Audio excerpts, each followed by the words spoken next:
Today, we're diving into one of history's most chaotic and honestly most creative periods. We're talking about a time when medieval Italian towns, literally struggling to survive in the ruins of an old empire, accidentally invented the blueprints for modern politics, banking, and even the very idea of a republic.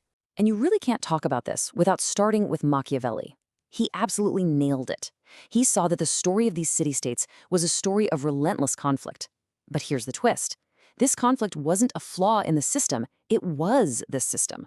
This constant, brutal struggle was the very engine that drove all of their incredible political innovation. So to really get a handle on their incredible rise, we've got to look at what they rose from.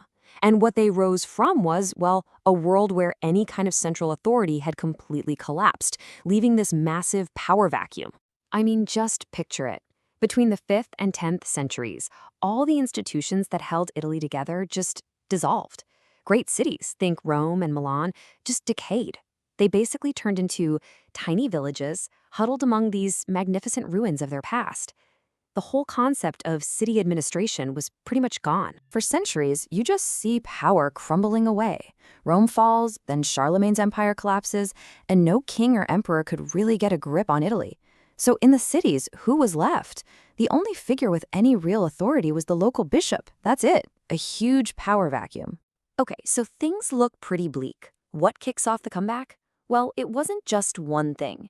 It was two powerful revolutions happening at the exact same time. A revolution of people and a revolution of money. Starting around the 10th century, Italy's population just exploded. This drove a huge effort to literally reclaim the land, draining massive swamps, clearing forests, terracing whole hillsides. All this created new wealth from farming and pushed a flood of people from the countryside back into the growing cities. And at the very same time, you've got a commercial revolution taking off.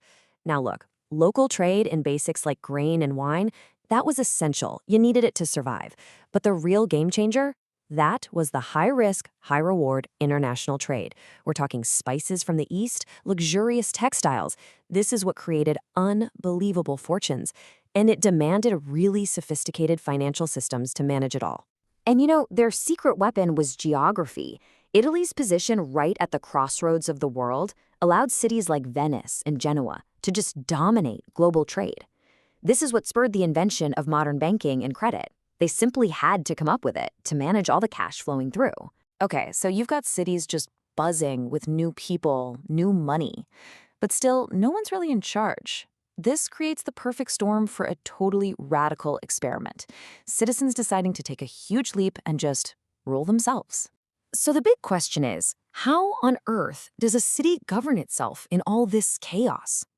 What's so fascinating is that the answer wasn't found in some old Roman tradition or dusty feudal law. Nope, it was invented, completely from scratch out of pure necessity. What they came up with was the commune. And this was a truly revolutionary idea. It was basically a private club of citizens who swore a collective oath to each other. They weren't swearing allegiance to a king or a bishop, they were swearing it to one another, to seize control of their city. Their authority came from that mutual promise. And this power grab was surprisingly methodical. It wasn't just a chaotic riot. First, they built their own legal system. Then they used those new institutions to kind of slowly push the bishop out of the picture. And finally, they went toe-to-toe with the emperor, often winning in battle, to force him to legally recognize that, yes, they were in charge. A huge turning point was the Peace of Constance. The cities of the Lombard League literally went to war with the Holy Roman Emperor Frederick Barbarossa, and they won. He was forced to sign a treaty that basically legitimized their whole revolution. It officially turned these rebel towns into self-governing republics. So you think, okay, they won their freedom, now comes the peace, right? Wrong. Absolutely wrong. This new freedom didn't bring peace. The communes became these intense pressure cookers of constant, violent conflict, not just with outsiders, but even more viciously inside their own walls. See, the city was this crazy, volatile mix of social classes. You had nobles, merchants, artisans, peasants, all crammed together. But here's the crucial point, the thing that made Italian cities so different. The lines were totally blurred. A knight who owned land might also be a merchant. A lawyer might have huge farms. This created all these new, unpredictable tensions. And all this tension just explodes into the legendary conflict between the Guelphs, who backed the Pope, and the Ghibellines, who backed the Emperor. But here's the thing. These big international labels were often just an excuse. In reality, they became the banners for local family feuds and business rivalries that would tear cities apart for generations. So, how do you stop your city from tearing itself apart? Well, they came up with this brilliant, kind of weird solution. They hired an outsider. The podestat was a professional administrator, a noble from another city, brought in on a short-term contract to be an impartial judge. He was supposed to be the living embodiment of the rule of law, standing above all the local drama. But here's the real irony. The Republic's greatest strength, all that dynamic, creative conflict, also became its fatal flaw. The constant chaos, in the end, paved the way for a return to one-man rule.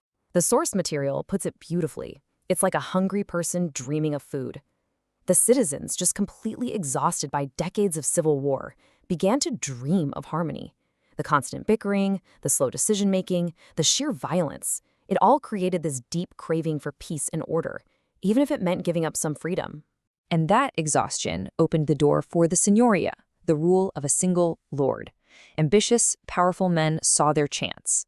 They were clever. They often used the Republic's own rules against it, getting themselves granted special emergency powers during a crisis, and then just never giving them back.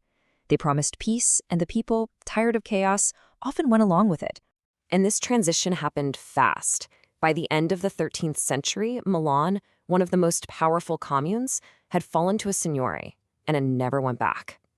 You have to understand, this wasn't just a failure. For many, it felt like a choice.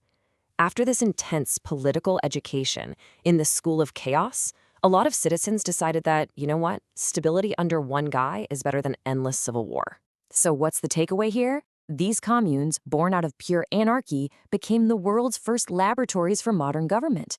They created the very ideas of banking, law, and self-rule that would echo for centuries. They really did set the stage for the Renaissance, even as their own democratic flames were flickering out. Their legacy isn't one of failure, but of a brilliant, chaotic experiment that changed the world.